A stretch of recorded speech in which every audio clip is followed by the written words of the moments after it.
کی رائل کو بھی ابھی نہ کریں پلیز, میں پہلے سن لوں سوال, کیونکہ میرے پاس تو کوئی گاڑی نہیں ہے بھائی.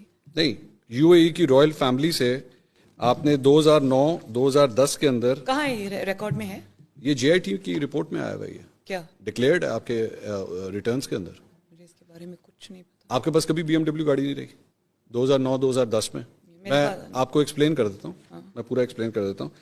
مریم صفدر اونڈ, یہ اب ایگزیکٹ رپورٹ بتا رہی, Maryam Safdar owned B M W car which was gifted to her by the U A E royal family and the value of the car declared as rupees 3.5 million in the tax year 2009-2010, 2009-2010. The same car was declared to be sold on a profit of rupees 19.66 million. تقریباً 2 کروڑ روپے کی آپ نے وہ گاڑی بیچی in the year 2011-12. آپ picture اس کو ویڈیو تو نہیں کر رہے, بند کر دیں ذرا please. Such price escalation is abnormal. She declared the same BMW in her wealth statement in the next year 2012-2013 as well. آپ نے ڈکلیئر کیا ہوا اس کو اپنی انکم ٹیکس ریٹرن کے اندر. میرا خیال ہے کہ یہ فیملی کی کوئی ہوگی, مجھے اس پہ سے آنیسٹ, اس کے بعد میں اس کو چیک کر کے آپ کے پاس واپس آ سکتا ہوں.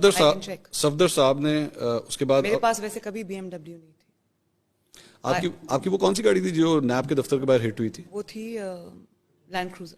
لینڈ کروزر تھی. یہ صفدر صاحب نے بھی ڈکلیئر کیا ہوا ہے کیا اپنے ایسٹس کے اندر. یہ بزنس آفس نے کیا ہوگا, مجھے چیک کرنا پڑے گا. اچھا, میرے پاس اس کے فیکٹس نہیں ہیں. نہیں, میرے پاس ہے ہی نہیں ڈیٹیل, مجھے پتہ ہی نہیں. یہ اچھا, یہ ریٹرنز کے اندر ویسے لکھا نہیں. میں اب I will get back to you with that. مجھے آئی ہیو نو انفارمیشن. یہ کب کی, کون سے ایئر کی ہے؟ 2009-2010. مجھے نہیں پتا, میں چیک کروں. اچھا, آپ کو اس کا نہیں پتا.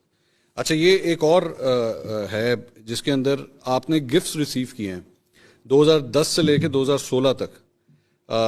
2010 کے اندر جو ہے وہ آپ نے گفٹس ریسیو کیے تقریباً 31 ملین کے اپروکسیمیٹلی. مجھے نہیں پتا, یہ تو آپ کے ٹیکس میں ڈکلیئر ہوا ہوا ہے. فیملی نے یہ ساری جے آئی ٹی کے اندر ہے, جے آئی ٹی